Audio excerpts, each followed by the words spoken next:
यही बात यहाँ भी है। अगर आपको सचमुच ही मन हमारा स्थिर रहे, शांत रहे, वर्तमान में रहे, प्रसन्न रहे, सौम्यता रहे, यही यदि आपका टारगेट है तो फिर आप इसके लिए अत्यंत जागरूक रहेंगे 24 घंटे, उतनी ही जल्दी हो जाएगा। तीव्र समय का नाम आसन है।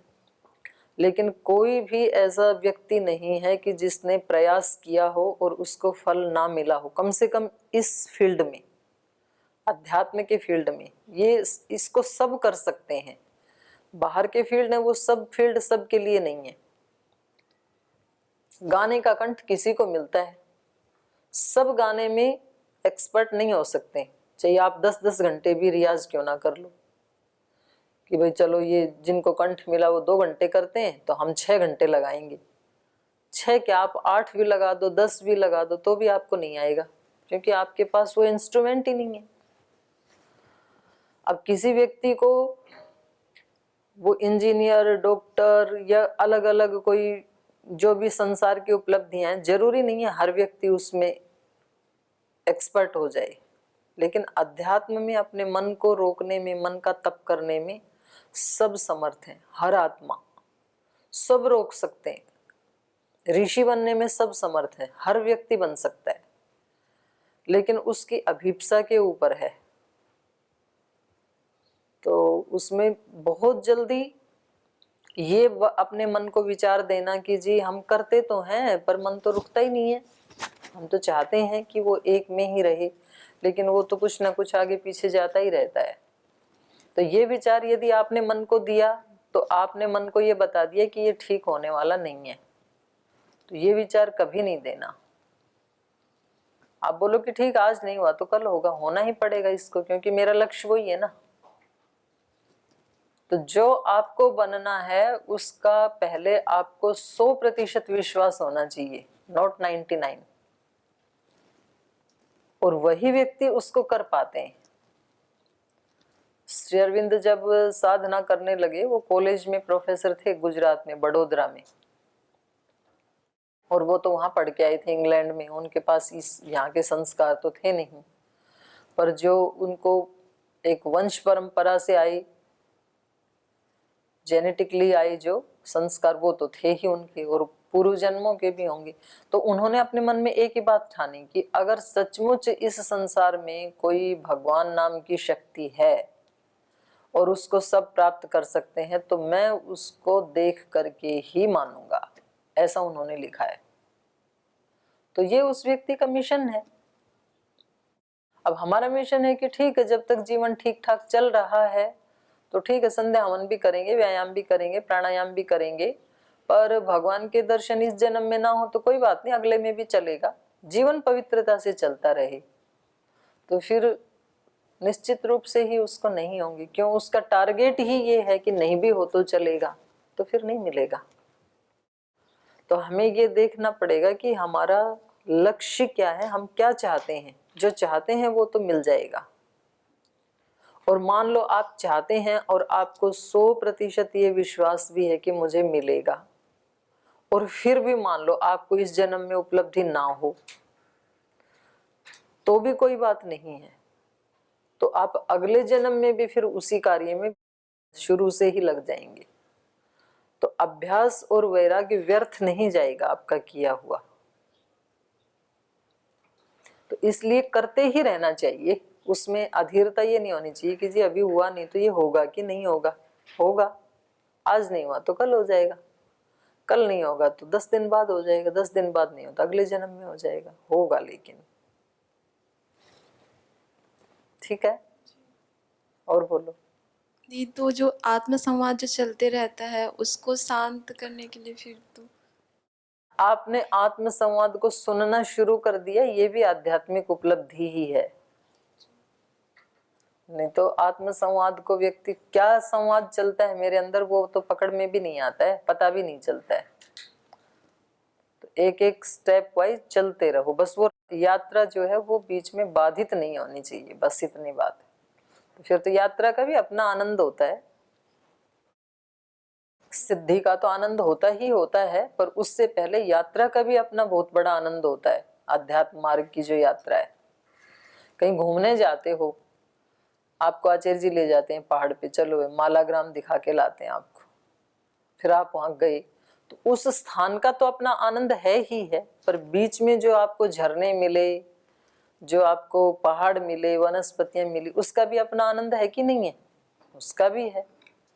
तो अच्छे स्थान पे पहुंचने के लिए स्थान का तो आनंद है ही है, उसके मार्ग का भी अपना एक आनंद है। और उसमें कहीं कहीं अनुकूलता आती है, कहीं प्रतिकूलता आती है, कहीं ढलान आते हैं, कहीं चढ़ाई आती है, उन सब का आनंद लेता है साधक। तो ठीक है, अच्छे मार्ग पे आनंद लेते हुए चलते ही रहो। एक और प्रश्न था, इसमें श्री राम जी के गुण का बताया है कि सरल स्वभाव के भी थे करके, तो राजनीतिक विशारद भी थे। तो जैसे होता है, हम देखते हैं वर्तमान में कि बहुत सारे जैसे नीति निपुण हो जाते हैं, बहुत सारी कुशलताएं भी आ जाती हैं, योग्यताएं आ जाती हैं। तो जैसे हम बचपन से अपनी यात्रा तय करते हैं, तो बचपन में तो बहुत शांत सरल अच्छे स्वभाव के रहते हैं, सीधे रहते हैं, लेकिन जैसे जैसे बड़े होते जाते हैं, बहुत सारे हमारे पास ज्ञान इकट्ठे होते जाते हैं, तो फिर एक कुटिलता सी, मतलब जो सरलता रहती है वो हट सी जाती है, पता नहीं चलता है। तो व्यक्ति इतना, मतलब श्री राम जी इतने बड़े हो के राजनीति को भी जानने वाले, धर्म विज्ञाता हुए, बहुत सारी योग्यताएं भी हुई, तो वे सरल स्वभाव कैसे बना के रख पाए? हम अभी वर्तमान में कैसे सरल रहे? तो इसलिए हम श्री राम नहीं बन पाए, वो श्री राम बन गए। तो दी उसके लिए अभ्यास किया ना उन्होंने, उन्होंने उनको प्राथमिकता दी उन गुणों को। उनको भी तो दिख रहा है इतना बड़ा चक्रवर्ती साम्राज्य हाथों से जा रहा है बिना दोष के, पर वो उससे भी ज्यादा महत्व दे रहे हैं अपने चित्त की समता को, कि राज्य जाए तो कोई बात नहीं, राज्य कहीं नहीं जा रहा, यही है, मैं नहीं तो मेरा भाई चला लेगा, पर मेरे चित्त की समता नहीं जानी चाहिए, तो इसलिए मुझे कोई लड़ाई झगड़ा नहीं करना है, बखेड़ा नहीं करना है। आपकी जगह किसी दूसरे को सम्मान मिल जाए, आपकी जगह किसी दूसरे को मंच पे बुला लिया जाए, उसको आशीर्वाद मिल जाए, तो फिर उस समय व्यक्ति झगड़ा करता है ना, कि जी मेरे अंदर भी तो उतनी पात्रता थी और वास्तव में हकदार तो मैं था, ये तो मेरा था मेडल तो, और साजिश करके इनको दे दिया। तो ये भी कर सकता है व्यक्ति, क्योंकि वो था ही उसका। और ये भी कर सकता है कि चलो मेडल नहीं मिला, मंच पे नहीं बुलाया तो कोई बात नहीं, पर मेरे चित्त की समता इससे भी ज्यादा मेरे को प्रिय है, वो नहीं मेरे को खोनी है, तो वो उसको नहीं खोएगा। हम किस चीज को प्राथमिकता देते हैं? श्री राम प्राथमिकता देते हैं संतुलन को, न कि राज्य को। अब उन्हीं के भाई हैं लक्ष्मण, वो राज्य को प्राथमिकता दे रहे हैं, कह रहे हैं कि राज्य तो हक इन्हीं का ही है, इन्हीं को ही मिलना चाहिए। तो सबके अपने अपने संस्कार हैं, कोई व्यक्ति किस चीज को प्राथमिकता देता है वैसा जीवन वो जीता है, और वो बदल भी लेता है। जिस चीज को प्राथमिकता देता है तो वो उसमें बाधा डालने वाली चीजों को हटा भी देता है। लेकिन सारे दुर्गुण दोष हट सकते हैं व्यक्ति के। ये व्यक्ति को हमेशा अपने दिमाग को सजेशंस देनी चाहिए, हट सकता है सब कुछ।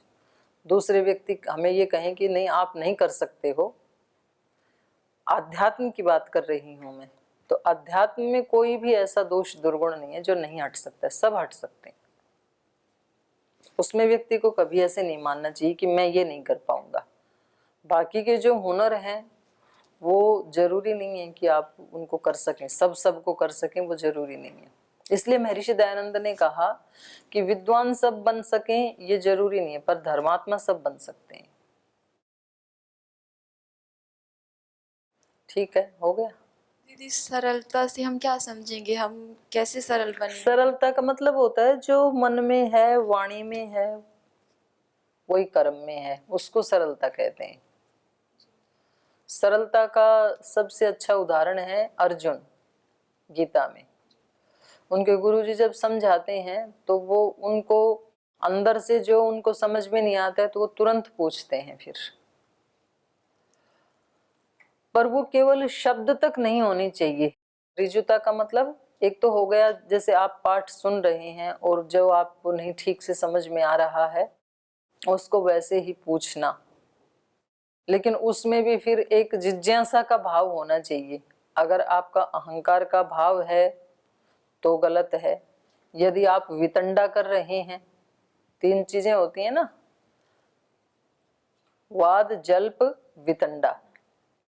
वाद कर रहे हैं तब तो ठीक है, वाद का मतलब होता है भाई हम बातचीत करते हुए एक सत्य क्या है उस पे पहुंचना चाहते हैं, इसको वाद कहते हैं।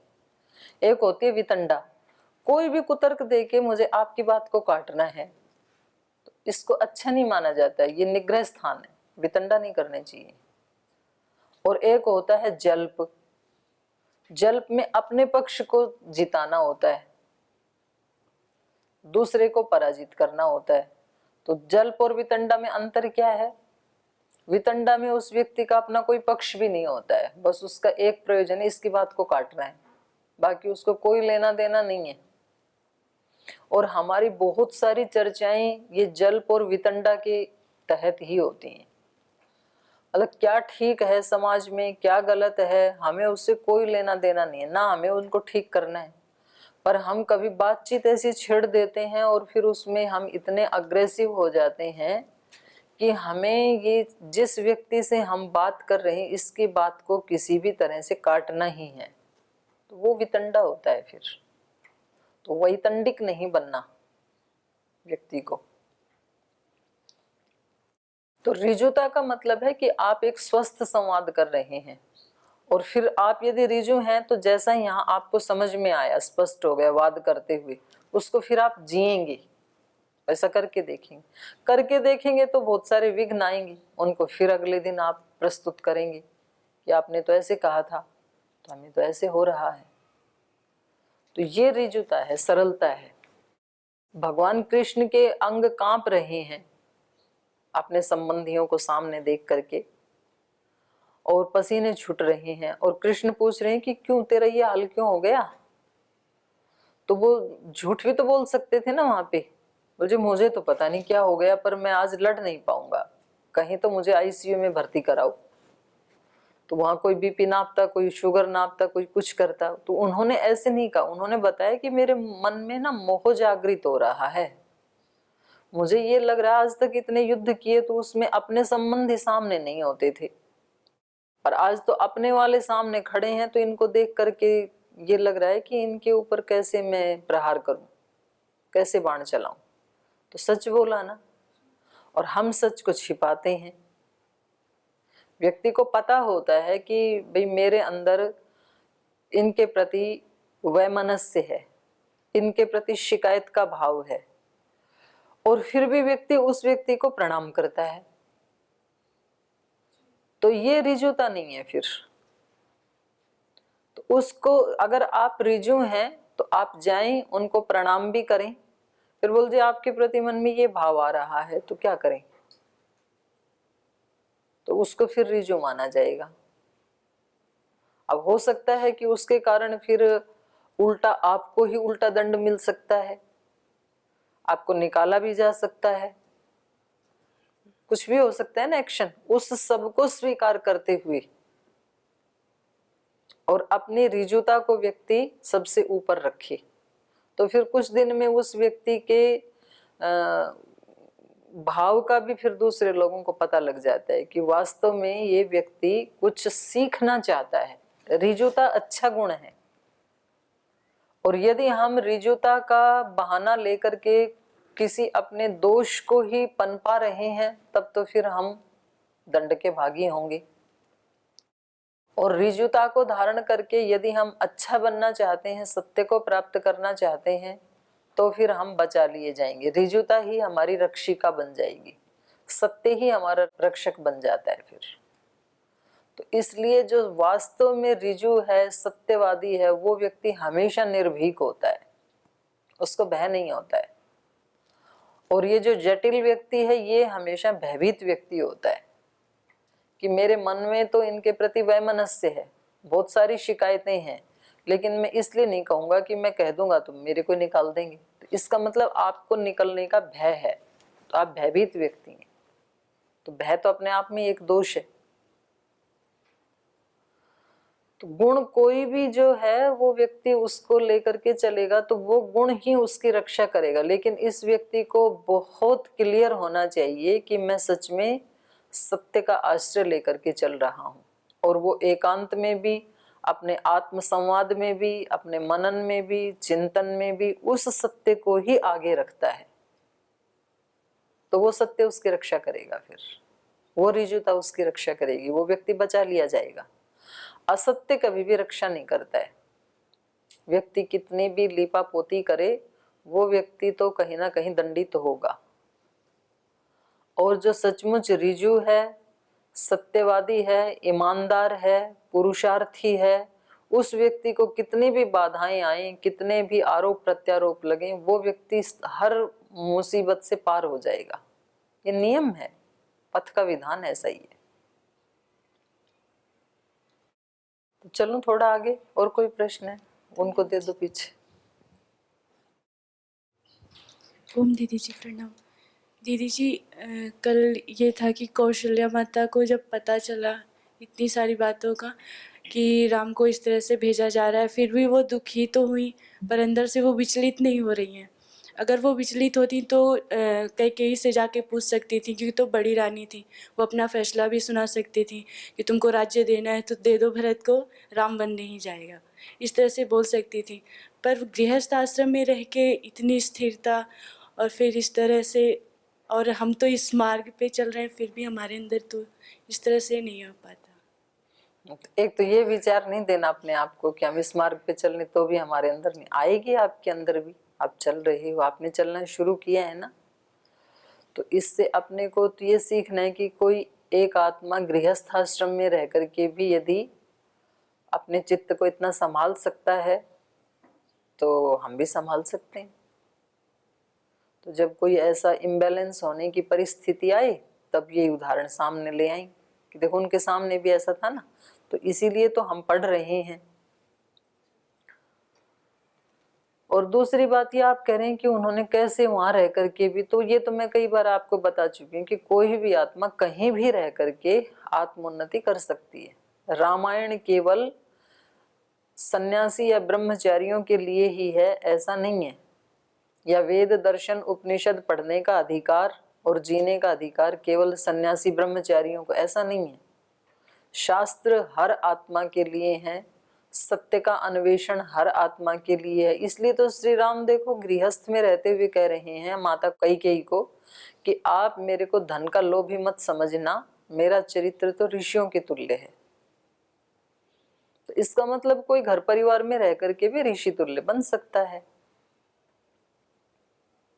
बस वहां उसको वैसा परिवेश मिलना चाहिए, क्योंकि परिवेश का भी अपना एक प्रभाव है। अगर उस परिवेश को उसको खुद को ही बनाना है तो फिर उसको अति पुरुषार्थ करना पड़ेगा। वो भी कर सकता है व्यक्ति, और वहां से भाग के किसी ऐसे परिवेश में चला जाए जहां पहले से ही कोई ऐसा परिवेश बनाया हुआ है गुरुकुल में, आश्रम में, तो थोड़ा सरल हो जाएगा फिर। पर गुरुकुल आश्रम में भी जिसने बनाया तो वहां किसी एक व्यक्ति ने तो शुरुआत की होगी ना, तभी बना ना।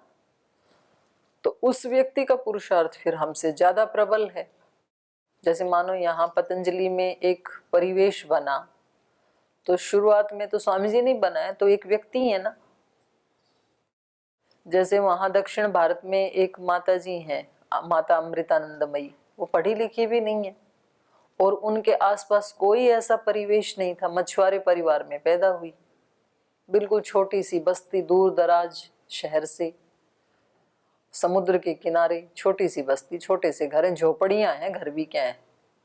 वहां उन्होंने बनाया वो इन्वायरमेंट, था ही नहीं। वहां के लोग तो समझ भी नहीं सकते हैं कि क्या आध्यात्मिकता होती, पर वहां थोड़ा ज्यादा पुरुषार्थ करना पड़ेगा। तो कहीं भी व्यक्ति गृहस्थ में रहते हुए भी कर सकता है, गरीबी में रहते हुए भी कर सकता है, गांव में रह के भी, झोपड़ी में रह करके भी, महल में रह करके भी। महात्मा बुद्ध को महल में रह करके ही ये प्रेरणा हो गई। तो कहीं भी व्यक्ति कर सकता है, ठीक है, तो आप भी कर पाओगे। चलिए, तो श्री राम माता जी को समझा रहे हैं, जब वो विलाप कर रही हैं तो कि देखो मैं पिता की आज्ञा को तो अतिक्रमण करने में सक्षम नहीं हूं। नास्ति शक्ति पितुर्वाक्यम समतिक्रमितुम मम। व्यक्ति को सब चीजों को अच्छे अच्छे काम करने में तो अत्यंत बलवान शक्ति संपन्न होना चाहिए, लेकिन अधर्म का आचरण करने में तो शक्तिहीन ही होना चाहिए। सब प्रकार की शक्ति है श्री राम में, लेकिन पिता के वचनों को टालने के लिए कह रहे हैं कि मेरे पास शक्ति नहीं है, शक्तिहीन है, अधर्म आचरण करने में शक्तिहीन है अत्यंत। तो शक्तिहीनता भी काम आती है ना कहीं, शक्तिहीनता तो बुरी चीज है।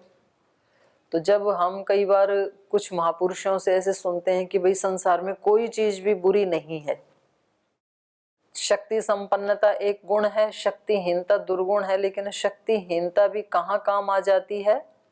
अधर्म का आचरण करने में। अधर्म का आचरण करने में व्यक्ति को कैसा होना चाहिए? शक्तिहीन, थोड़ी भी शक्ति नहीं होनी चाहिए व्यक्ति में अधर्म का आचरण करने के लिए, और धर्म का आचरण करने के लिए शक्ति संपन्न होना चाहिए।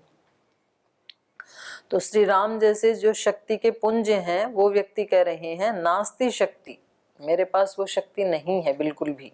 कौन सी? पितुर्वाक्यम समतिक्रमितुम, पिता के वाक्यों का अतिक्रमण करने के लिए शक्ति नहीं है। त्वाम प्रसादयि सिरसा, मैं आपको सिर झुका करके प्रणाम करके और प्रसादये, आपकी प्रसन्नता को स्थापित करके, आपको खुश करके, आपसे आशीर्वाद लेकर के ही वनम गंतुम इच्छामि, वन में जाना चाहता हूं। तामेव मुक्त्वा जननीं लक्ष्मणं पुनरब्रवीत् वाक्यं वाक्यविदां श्रेष्ठः श्रेष्ठः सर्वधनुष्मताम्।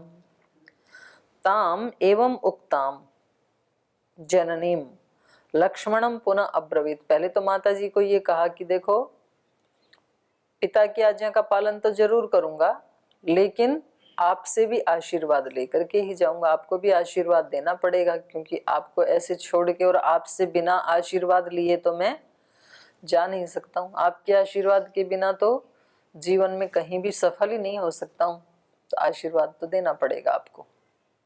तो जब इस तरह से संतानें माँ बाप से या गुरुजनों से मांगते हैं तो उनको देना भी पड़ता है। और ऐसा कह के फिर लक्ष्मण से बोले, माता जी को कहा पुनः लक्ष्मणम अब्रवीत, और फिर लक्ष्मण से कहा वाक्यम वाक्यविदाम श्रेष्ठ, वाक्यविदाम श्रेष्ठ, वचन बोलने वालों में जो श्रेष्ठ अर्थात श्री राम, और श्रेष्ठ सर्वधनुष्मताम, और जो धनुषधारियों में भी सबसे श्रेष्ठ हैं, ऐसे श्री राम वाक्यम लक्ष्मणम पुनः अब्रवीत, ये वाक्य उन्होंने श्री लक्ष्मण जी से भी कहे। तव लक्ष्मण जानामि मयि स्नेहम अनुत्तमं विक्रमं चैव सत्वं च तेजश्च सुदुरासदम्। लक्ष्मण मयि स्नेहम उत्तमम तव जानामि, मेरे द्वारा आपका जो अनुत्तम स्नेह है वो जाना जा रहा है, मैं जानता हूं आप मेरे से अत्यंत स्नेह करते हैं, अत्यंत प्रीति करते हैं। विक्रमम चैव, और मैं आपके पराक्रम को भी जानता हूं। सत्वम च तेजश्च सुदुरासदम, और मैं आपके सत्व को भी जानता हूं, आपके तेज को भी जानता हूं। वो तेज कैसा है?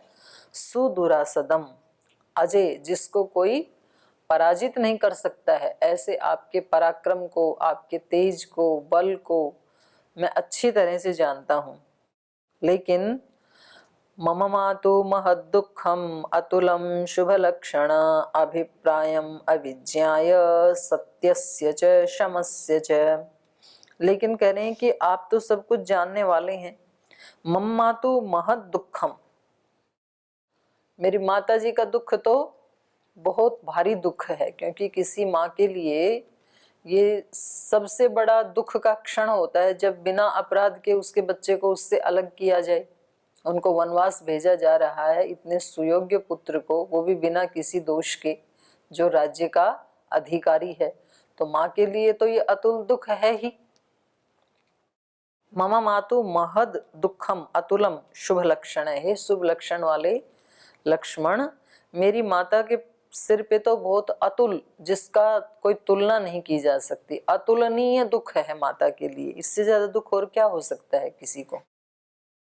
अभिप्रायम अविज्ञाय सत्यस्य च शमस्य च, और उन्होंने के ऐसे शास्त्र आदि तो पढ़े नहीं हैं, वो इस अभिप्राय को नहीं जानती है। शमस्य अभिप्रायम अविज्ञाय सत्यस्य च शमस्य, सत्य के अभिप्राय को वो नहीं जानती हैं, क्योंकि एक तो सत्य की महत्ता है, महाराजा दशरथ ने कैकेयी को वचन दिया है और उस सत्य का पालन करना है।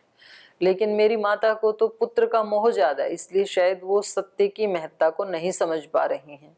और शमस्य च, और क्षमता की, शांति की महत्ता क्या होती है वो शायद ना समझ पा रही हो। पर आप तो समझते हो, आप तो पढ़े लिखे हो। शांति की भी एक महत्ता है, त्याग की भी एक महत्ता है, सत्य की भी एक महत्ता है। तो आप भी ऐसे उद्वेलित क्यों हो गए, ये श्री राम उनको समझा रहे हैं। तो आगे उनका क्या उपदेश चला ये कल पढ़ेंगे। आज समय हो गया, आज यहीं विराम लेते हैं।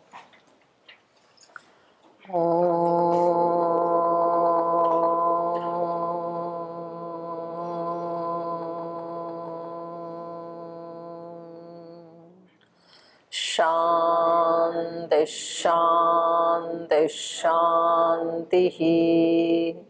श्री गुरुभ्यो नमः। हरि के नाते से सब नाते, इससे सभी सुहाते।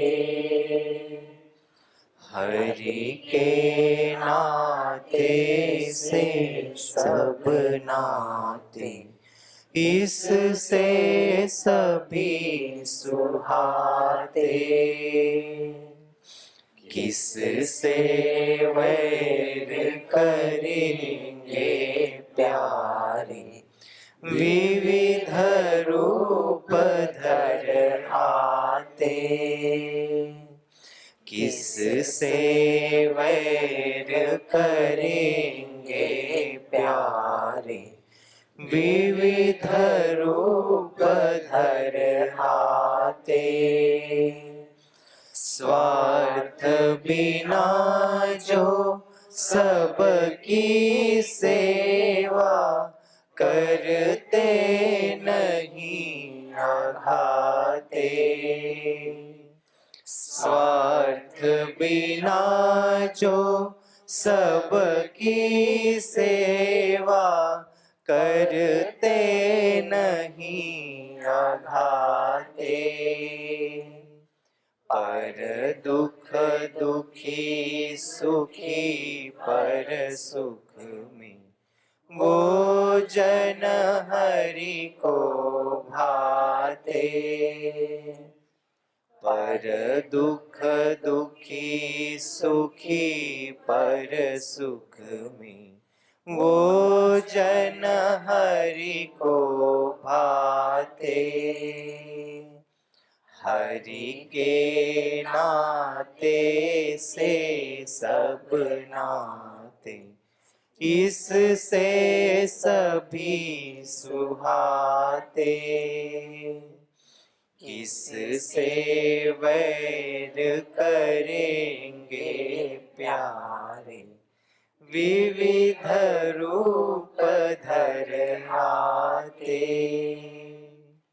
विविध रूप धर आते। विविध रूप धर आते।